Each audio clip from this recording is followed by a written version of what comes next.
Secretary Mayorkas, you're the first cabinet official to be impeached in our country's history.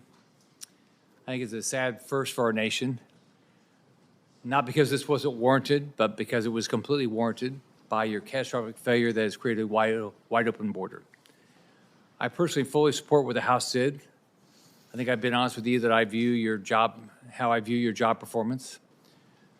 I don't believe not just once, but multiple times you lied under oath that that the border was secure. It's not. I think that's clearly a lie. And it's a lie that our nation is reeling for the consequences of your failures. I've talked to a lot of people at CBP and people at ICE, and they're doing the best they can. But your horrific policies make their jobs impossible, and they've been clear with me about that.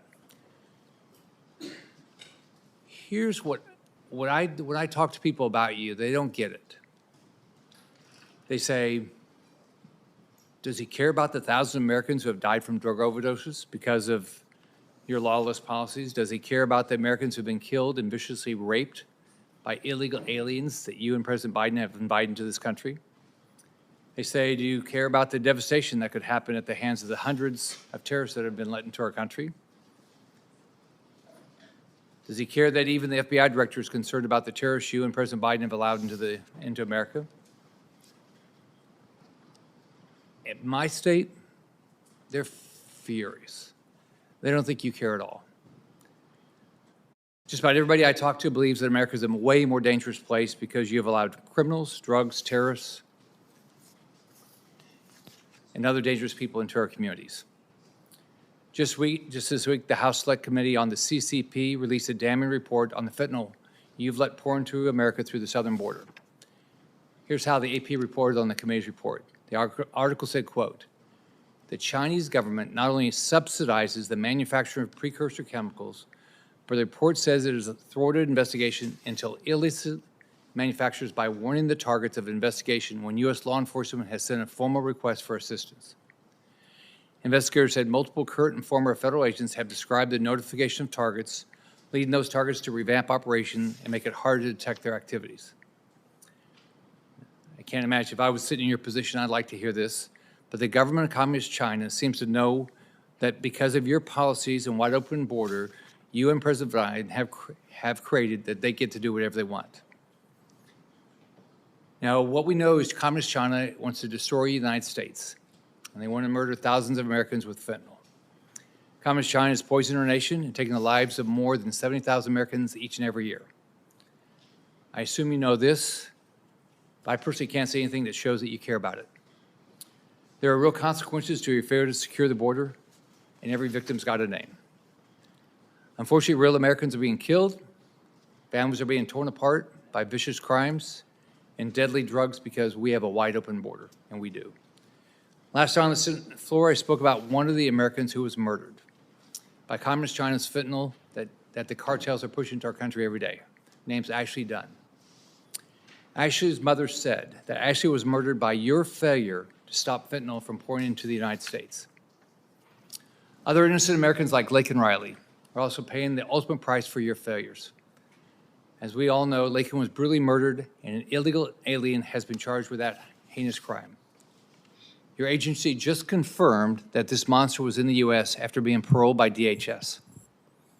Not for humanitarian reasons, but because you claimed you didn't have detention capacity. That's not how the law is supposed to work. What you did is against the law, and if you followed the law, Laken Riley would still be alive. If you look at the chart, it seems like must be over 10 million people have illegally crossed, 6 million have allowed to stay here, and you've rolled out the red carpet for them. There have been sexual assaults and murders committed by illegal aliens all over the country. Even in Florida, where just recently a young man was killed.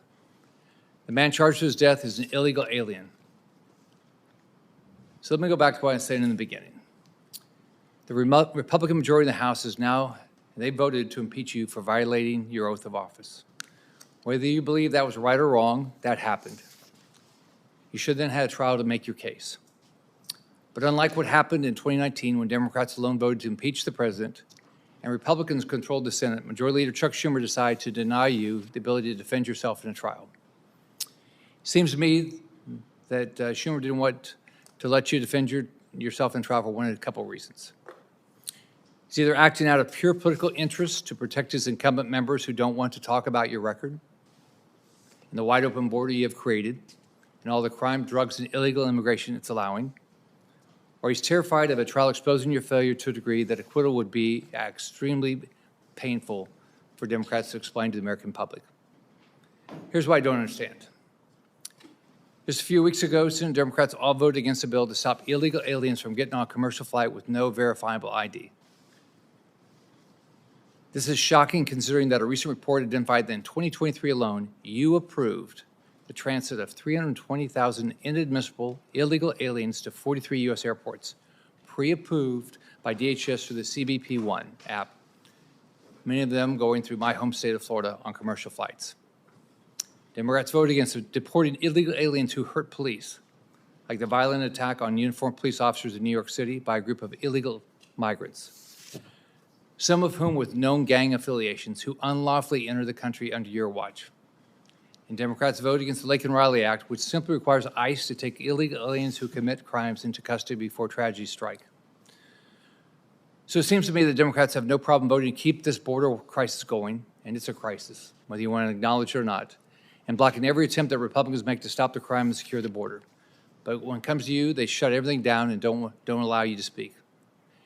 You seem like a smart guy. You're a former prosecutor. Sure, you know how to handle yourself and defend your actions. I'm surprised you didn't read what they said about you in the House. Surely you believe you have a case to present to the American people on why you should not be found guilty. But you didn't get that chance, and Senate Democrats are setting a new precedent. They're destroying the rules and traditions of the Senate to keep you quiet. Do you think you're being silenced because Democrats are terrified of your record and unable to defend you, or because they don't trust you? Neither, Senator. Senator Hawley, you're recognized for your questions. Thank you very much, Mr. Chairman. Mr. Secretary, let's just